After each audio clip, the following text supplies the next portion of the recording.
Viewers, आज के video में हम करेंगे कक्षा 9वीं संस्कृत अर्धवार्षिक परीक्षा के पेपर को हल। इसका पार्ट 1 हम पहले ही कर चुके हैं। यदि आपने नहीं देखा हो तो डिस्क्रिप्शन में लिंक दे रखी है, उसमें से आप देखकर उससे पूरा हल कर लीजिए। और ये एक मॉडल पेपर है और वेरी इंपॉर्टेंट है। इसमें से अधिकतर प्रश्न आपके एग्जाम में आएंगे ही सही। तो इसके पहले वाले सारे प्रश्न हमने पार्ट 1 में बना लिए हैं, सारे वैकल्पिक प्रश्न। अब हम इसके आगे के प्रश्नों को तैयार करेंगे। तो यहाँ प्रश्न है, प्रदत्ते शब्दे रिक्त स्थान पूर्ति कुरुत। जो शब्द दे रखे उससे हमें रिक्त स्थान की पूर्ति करनी है। इसमें पहला अस्ति नाम सर्व रत्न भूमि नगेंद्र। अस्ति तो यहाँ पे आएगा हिमवान। अस्ति हिमवान रत्न सर्व रत्न भूमि नगेंद्र, तो यहाँ पे आएगा हिमवान। इसके बाद दूसरा है मल्लिका तू गता। तो मल्लिका तू धर्म यात्राए गता, यहाँ आएगा धर्म यात्राए गता। अगला है तस्मिन्नेव ग्रामे एका अपरा लुब्धा वृद्धा न्यवसत, यहाँ आएगा न्यवसत। इसके बाद है तदंतरम सा पर्यत्यजत।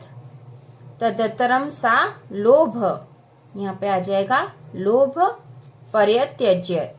वहति सनीरे समीरे, वहति मंद मंदम, यहाँ पे आ जाएगा मंद मंदम। तो इस प्रकार से इन रिक्त स्थानों की पूर्ति होगी। इसके बाद जो अगला प्रश्न है वह अपठित है। अधोलिखितेषु अपठित गद्यांश सम्यक पठित्वा प्रश्नानाम उत्तराणि संस्कृत भाषायाम लिखत। तो यहाँ पे इसे पढ़ के नीचे के प्रश्नों के उत्तर हमें लिखने हैं। तो प्रश्न है, भारतस्य उत्तरस्या दिशि महोन्नतः पर्वतराज हिमालयः वर्तते, यह उत्तर दिशायाः प्रहरी इव भारतं रक्षति। हिमालयः भारतदेशस्य समृद्धः भूभागः अस्ति, यतः अस्मात् पर्वतात् अनेक नद्यः निस्सरन्ति, देशस्य विशालं भूभागं सिंचति च। तो यहाँ पे दे रखा कि भारत की उत्तर दिशा में विशाल पर्वतराज हिमालय है। यह उत्तर दिशा में भारत की रक्षा करता है। हिमालय भारत देश की भूमि को समृद्ध करता है। इस पर्वत से अनेक नदियां निकलती और भारत की विशाल भूमि को सिंचित करती। तो इस प्रकार का इसका अर्थ है यह। इसके बाद यह प्रश्न दे रखे, इन प्रश्नों के उत्तर हमें इस गद्यांश में से ही देना है। तो पहला प्रश्न है, हिमालयः भारतस्य कस्या दिशि वर्तते। तो यहाँ दे रखा है भारतस्य उत्तरस्या दिशि, ठीक है। तो हिमालयः भारतस्य कस्या के स्थान पर हम लिख देंगे उत्तरस्याम, तो यहाँ आ जाएगा उत्तरस्याम दिशि वर्तते। इसके बाद दूसरा, प्रहरी इव भारतम कह रक्षति। प्रहरी की तरह भारत की कौन रक्षा करता है। तो यहाँ पे इसका उत्तर है, यह उत्तर दिशायाः प्रहरी इव भारतम रक्षति। यह उत्तर दिशा में प्रहरी की तरह भारत की रक्षा करता है। तो कौन करता है, पर्वतराज हिमालय, ठीक है। पर्वतराज हिमालय है और यह उत्तर दिशा में भारत की रक्षा करता है। तो इसका उत्तर आएगा पर्वतराज हिमालय। तो यहाँ पे कह के स्थान पर हम लिखेंगे पर्वतराजः हिमालयः, पर्वतराजः हिमालयः, यहाँ आंसर आएगा इसका। इस प्रकार से आपको उत्तर लिखना है। इसके बाद तीसरा, हिमालयः कस्य समृद्ध भूभाग अस्ति। हिमालय किसका समृद्ध भूभाग है। तो इसका उत्तर हमें यही मिल जाएगा, हिमालय भारत देशस्य समृद्ध भूभाग अस्ति। तो यह पूरी लाइन हमको ऐसे कैसे इसके उत्तर में लिख देनी है, यहाँ से लेकर यहाँ तक, हिमालय भारत देशस्य समृद्ध भूभाग अस्ति। इसके बाद अगला चौथा है, देशस्य विशालम भूभागं काह सिंचति। काह सिंचति किससे सिंचे जाते हैं। तो यहाँ पे इसका उत्तर आएगा अनेकाः नद्यः, यतः अस्मात् पर्वतात् अनेका नद्यः निस्सरन्ति, देशस्य विशालम भूभागम सिंचति च। तो या तो आप पूरा यहाँ से यहाँ तक पूरी लाइन लिख सकते हो, या फिर काहा के स्थान पर अनेका नद्याः भी लिख देंगे तो यह राइट है, ठीक है। अनेका नद्यः लिखना है यहाँ पे, ठीक है। अनेका नद्यः सिंचति, तो इस प्रकार से इसका उत्तर आएगा। यह अपठित है और वेरी इंपॉर्टेंट क्वेश्चन है। अगला प्रश्न है अधोलिखितेषु गद्यांशम सम्यक पठित्वा चतुर्णा प्रश्नानाम उत्तराणि संस्कृते लिखत। तो यह गद्यांश पढ़ के हमें नीचे के प्रश्नों के उत्तर लिखना है। इस तरह के प्रश्न आते ही हैं संस्कृत में। तो इसे पढ़ते हैं। पुरा कस्मिंश्चित् ग्रामे एका निर्धना वृद्धा स्त्री निवसत। प्राचीन समय में किसी गांव में एक निर्धन वृद्धा स्त्री रहती थी। तस्याः च एका दुहिता विनम्रा मनोहरा चासीत्। उसकी एक पुत्री विनम्र और सुंदर थी। एकदा माता स्थाल्याम तंडुलान निक्षिप्य पुत्रीम आदिशत। एक बार माँ ने थाली में चावल को निकालकर आदेश दिया, सूर्यातपे तंडुलान खगेभ्यो रक्ष। सूर्य की रोशनी में इन चावलों को पक्षियों से तुम रक्षा करना। किंचित कालात अनंतरम एको विचित्रः काकः समीड्य तस्या समीपम अगच्छत। कुछ समय के बाद एक विचित्र कौवा उन चावल के पास आ गया। नेतादृश स्वर्ण पक्षो रजत चंचु स्वर्ण काकस्तया पूर्व दृष्ट। उसने ऐसा सोने का पक्षी जिसकी चांदी की चोंच है, ऐसा सोने का कौवा कभी देखा नहीं था। तम तंडुलान खादंतम हसंतश्च विलोक्य बालिका रोदितुमारब्धा। उसे चावल खाते हुए देखते हुए और हंसते हुए देखकर बालिका रोने लगी। तो इस प्रकार का यह गद्यांश आपकी पुस्तक में से है। अब इन प्रश्नों के उत्तर हमें देना है। तो प्रश्न पहला है ग्रामे का न्यवसत। गांव में कौन रहती थी? तो इसका उत्तर है ग्रामे एका निर्धना वृद्धा स्त्री न्यवसत। तो इसका उत्तर हम यहीं से पूरा जो ये लाइन है यहाँ से यहाँ तक आ जाएगी। पहले नंबर का आंसर यहीं से हो गया है। इसके बाद है दुहिता कीदृशी आसीत। दुहिता कैसी थी? तो इसका भी उत्तर यहाँ पे है। एका दुहिता विनम्रा मनोहरा चासीत। तो यहाँ पे हम यहाँ से लिख देंगे दुहिता विनम्रा मनोहरा चासीत। ये दूसरे का उत्तर हो जाएगा। इसके बाद तीसरा माता पुत्रीम किम आदिशत। माता ने पुत्री को क्या आदेश दिया था? तो जो आदेश दिया था वह लिखेंगे। एकदा माता स्थाल्याम तंडुलान निक्षिप्य पुत्रीम आदिशत। पुत्री को आदेश दिया। तो आदेश जो दिया था वह है सूर्यातपे तंडुलान खगेभ्यो रक्ष। तो यह आदेश दिया था। तो यहाँ से यहाँ तक हम लिख देंगे। तीसरे का उत्तर हो जाएगा। इसके बाद अगला है काकः कीदृश आसीत्। कौवा कैसा था? तो कौवा कैसा था? यहाँ से हम इसका उत्तर लिखेंगे। नेतादृश स्वर्ण पक्षो रजत चंचो स्वर्ण काकस्य। कौवा कैसा था? सोने का था। तो यहाँ पे हम लिख देंगे स्वर्ण पक्षो रजत चंचु स्वर्ण काकस्तया। इस प्रकार का था वह कौवा। इसके बाद है तंडुलान खादंतम काका विलोक्य बालिका किम कर्तुम आरब्धा। उसने क्या करना आरंभ कर दिया था? तो हम यहाँ लिख देंगे यहाँ से तंडुलान खादंतम हसंतश्च विलोक्य बालिका रोदितुमा रब्धा। उसने रोना आरंभ कर दिया था। इसके बाद स्थाल्याम तंडुलान का निक्षिप्ता। स्थाल्या मतलब थाली में चावल को किसने निकाला था? तो माता ने निकाला था। एकदा माता स्थाल्याम तंडुलान निक्षिप्त। तो यहाँ पे का के स्थान पर आ जाएगा माता। ठीक है, माता। तो इस प्रकार सारे प्रश्नों के उत्तर इस प्रकार से आएंगे। बहुत ही आसान है। इसके बाद हम अगला प्रश्न करेंगे। अधोलिखितेषु गद्यांशम पठित्वा चतुर्णा प्रश्नानाम उत्तराणि संस्कृते लिखत। गद्यांश को पढ़कर 4 प्रश्नों के उत्तर हमें संस्कृत में लिखने हैं। तो हम गद्यांश को पढ़ लेते हैं। अस्ति हिमवान नाम सर्व रत्न भूमि नगेंद्र। हिमवान नाम की रत्न भूमि थी। तस्य सानुः उपरि विभति कंचनपुरम नाम नगरम। उसमें कंचनपुर नाम का नगर था। तत्र जिमुत केतु इति श्रीमान विद्याधरपति वसति स्म। वहाँ पर जिमुत केतु नाम का विद्या में निपुण व्यक्ति रहता था। तस्य गृहोद्याने कुलक्रमागत कल्पतरु स्थित।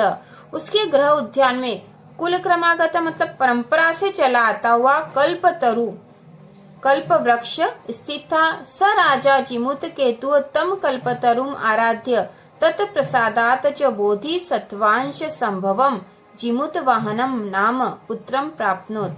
वहां पर जिमुत केतु ने उसकी आराधना करके जिमुत वाहन नाम का पुत्र प्राप्त किया था। सह जिमुत वाहन महान दानवीर सर्वभूतानुकंपी च अभवत। वह जिमुत वाहन महान दानवीर और दयालु व्यक्ति था। तो अब इन प्रश्नों के उत्तर हम देंगे। इस प्रकार से इसका अर्थ था। इसमें पहला प्रश्न है, हिमालय से सानो ऊपरी कम नाम नगरम विभाति, किस नाम का नगर था? तो यहाँ पे है उत्तर यही लिखा, तस्य सानो ऊपरी विभति कंचनपुरम नाम नगरम, किस नाम का नगर था? कंचनपुर नाम का नगर था। तो पहले का उत्तर यहीं पे दे रखा है।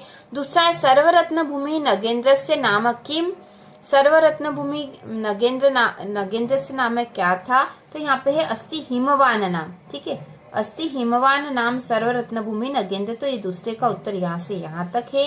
तीसरा, जिमुत केतो पुत्र से नाम किम, जिमुत केतो के पुत्र का नाम क्या था?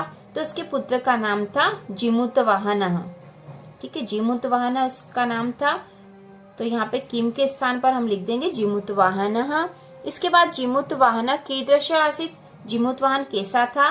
तो इसका उत्तर यहाँ से आएगा, सह जिमुत वाहन महान दानवीर सर्वभूतानुकंपी च अभवत। ठीक है, यह इसका उत्तर है चौथे का। इसके बाद अगला है, जिमुत केतु कुत्र वसति स्म, तो इसका उत्तर वसति स्म यहाँ लिखा तो यही है, तत्र जिमुत केतु इति श्रीमान विद्याधरपति वसति स्म। इसके बाद अगला है, राज्ञ गृहोद्याने कुल क्रमागत कह तरु स्थित, उसके कुल क्रमागत उसके उद्यान में कौन सा वृक्ष था? तो कौन सा वृक्ष था? कल्पतरु था। तस्य ग्रहोद्याने कुल क्रमागत कल्पतरु स्थित। ठीक है, तो यहाँ पे कह के स्थान पर आ जाएगा कल्पतरु तक का कल्प। ठीक है, तरु तो लिखा ही है, कल्प आ जाएगा। और इनमें से हमें किसी 4 प्रश्नों के ही उत्तर लिखना थे, तो आप अपने अनुसार 4 प्रश्नों के उत्तर यहाँ से लिख सकते थे। इसके बाद अगला प्रश्न है, अधोलिखितेषु पद्यांशम पठित्वा चतुर्णाम प्रश्नानाम उत्तराणि संस्कृते लिखत। तो ये पद्यांश पढ़ के 4 प्रश्नों के उत्तर हमें लिखने हैं। पद्यांश दे रखा, वृत्तम यत्नेन सरक्षेत वित्तमेपि च याति च अक्षिणो वित्ततः क्षिणो वृत्तस्तु हतो हतः। इसके नीचे जो प्रश्न दे रखे हैं वह है, प्रश्न है, कह यत्नेन सरक्षेत, कह यत्नेन सरक्षेत। तो यहाँ पे कह के स्थान पर आ जाएगा वृत्तम, वृत्तम, वृत्तम यत्नेन सरक्षेत। अगला है, कस्मात् क्षिणः मानवः हतः, कस्मात् क्षिणः मानवः हतः। तो यहाँ पे कस्मात् के स्थान पर आएगा वृत्तात्, वृत्तात्, वृत्तात् क्षिणः मानवः हतः। इसके बाद तीसरा, कम एति याति च, कम एति याति च। तो कम के स्थान पर आ जाएगा वित्तम, वित्तम। ठीक है, वित्तम एति याति च। इसके बाद अगला है, वित्ततः क्षण नरः कीदृश भवति। तो वित्ततः क्षणः नरः हतो हतः। ठीक है, नरः हतो हतः यह आएगा। इसके बाद याति तस्मिन् पदे कह लकार अस्ति, याति इस पद में कौन सा लकार है? तो इसमें लट लकार है, लट लकारः, इसका उत्तर आएगा लट लकारः। ठीक है, तो कोई से 4 प्रश्नों के उत्तर आपको देने हैं। इसके बाद अगला प्रश्न है, अधोलिखितेषु पद्यांशम पठित्वा चतुर्णाम प्रश्नानाम उत्तराणि संस्कृत भाषायाम लिखत। 4 प्रश्नों के उत्तर हमें संस्कृत भाषा में लिखना है। तो यहाँ पे पद्यांश दे रखा है, निनादय नवीनामये वाणी वीणाम मृदुम गाय गीतिम ललित नीति लीनाम मधुर मंजरी पिंजरी भूतमालाः वसंते लसंतिः सरसा रसालाः कलापाः ललित कोकिला काकलीनाम। तो इसके बाद नीचे प्रश्न दे रखे हैं, इनके उत्तर हमें लिखना है। कवि काम संबोधयति, कवि किसको संबोधित कर रहा है? तो यहाँ पे काम के स्थान पर आ जाए कविः वाणीम संबोधयति, कविः वाणीम संबोधयति। इसके बाद अगला है, वाणी कीदृशी वीणाम निनादयस्तु। तो यहाँ पे निनादय नवीनामय वाणी। तो यहाँ पे आएगा वाणी कीदृशी के स्थान पर हम लिखेंगे नवीनामय, नवीनामय वाणी है नवीनामय वीणाम निनादय यतु। इस प्रकार से इसका आंसर आएगा। इसके बाद अगला है, सरसा के वसंते लसती। तो यहाँ पे है सरसा रसालाह। ठीक है, तो यहाँ रसाला आएगा, सरसा के स्थान पर रसालाह, रसालाह वसंते लसंती। अगला है, कवि वाणीम का वादयतु प्रार्थयति। कवि वाणी से क्या बजाने के लिए प्रार्थना कर रहा है? तो कवि वाणीम का के स्थान पर आ जाएगा वीणाम, यहाँ आ जाएगा वीणाम, वीणाम वादयतुम प्रार्थयति। तो हमें 4 ही प्रश्नों के उत्तर लिखना थे, 4 प्रश्नों के उत्तर हो गए हैं। इसके बाद जो अगला प्रश्न है वह स्वस्य प्राचार्यस्य कृते अवकाशार्थम एकम प्रार्थना पत्रे संस्कृते लिखत। संस्कृत भाषा में हमें प्रार्थना पत्र लिखना है, तो ये प्रश्न हम लिखेंगे। अवकाश का प्रार्थना पत्र हम इस प्रकार से लिखेंगे। प्रति श्रीमंतः प्राचार्य महोदय शासकीय मॉडल विद्यालय मध्य प्रदेश विषय अवकाशार्थम प्रार्थना पत्रम महोदय सेवायां सविनयं निवेदनम इदम यद अहम अद्य अकस्मात् ज्वरपीडितः अस्मि अतएव विद्यालयम् आगन्तुं सर्वथा असमर्थ अस्मि। कृपया 5 दिवसानाम् अवकाशं स्वीकुर्वन्तु।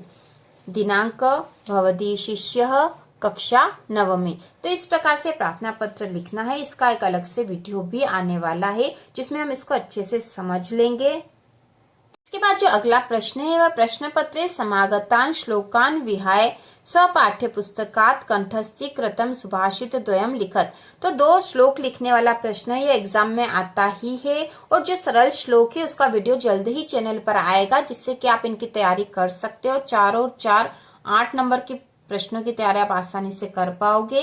इसके बाद जो अगला प्रश्न है अधोलिखितेषु एकम विषयम स्वीकृत्य संस्कृत भाषायां निबंध लिखत। किसी एक विषय पर संस्कृत भाषा में निबंध लिखना है। सारे जो इम्पोर्टेंट है वह है मम पाठशाला पुस्तकम धेनु और अस्माकम देशः। तो इनमें से आप आसानी से किसी भी विषय पर निबंध लिख सकते हो। यह संस्कृत का पूरा पेपर हल हो चुका है। यदि आप इस पूरे को कर लोगे तो आप आसानी से अच्छे नंबर से पास हो जाओगे। इसका पार्ट 1 और ये वाला पार्ट दोनों मिलाकर। तो इसी प्रकार के और वीडियो देखने के लिए कक्षा 9वीं की संपूर्ण तैयारी के लिए चैनल को सब्सक्राइब कीजिए।